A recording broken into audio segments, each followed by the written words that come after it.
Bago tayo mag-umpisa mga chong, pag-like muna na tong video dahil malaking tulong na yan sa ating munting channel. Wala tinga ang opinion ng mga fans patungkol sa naging performance ni Paul Lee sa katatapos na PBA Commissioner's Cup, kung saan may mga fans ang nagsasabi na ginatasan ni Paul Lee ang Magnolia at meron naman mga fans ang nagsasabi na maganda naman ang performance ni Lee, kaso nga lang may mga bagay talaga na hindi kontrolado tulad ng injury. Pero ang malaking tanong, matitrade na ba itong si Paul Lee?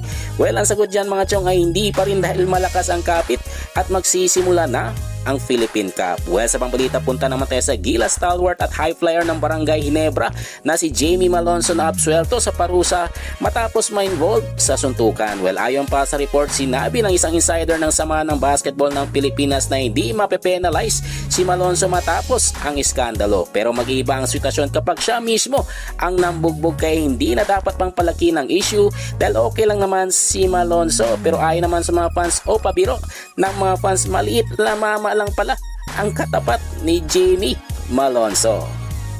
Ang uli sa ating balita mga chong, patungkol naman kay Brandon Ganuelas Roser na may sinabi matapos ang 3-team trade na involved ang TNT Tropang Giga. Well, ayon pa kay Roser, na surpresa na lamang siya nung nabalitaan niya na maglalaro na siya sa TNT Tropang Giga sa Philippine Cup. Hindi naman may kakaila na masaya at excited itong si Roser na maglaro sa TNT Tropang Giga dahil makakasama niya ang kanyang kapatid sa iisang kupunan. So good luck na lamang kay Brandon Roser at sa kanyang bagong kupunan. Well mga chong, hanggang dito na lang ang ating balitang PBA at syempre huwag kalimutan mag-subscribe at i-like itong video bilang pagsuporta. So this is Channel B once again.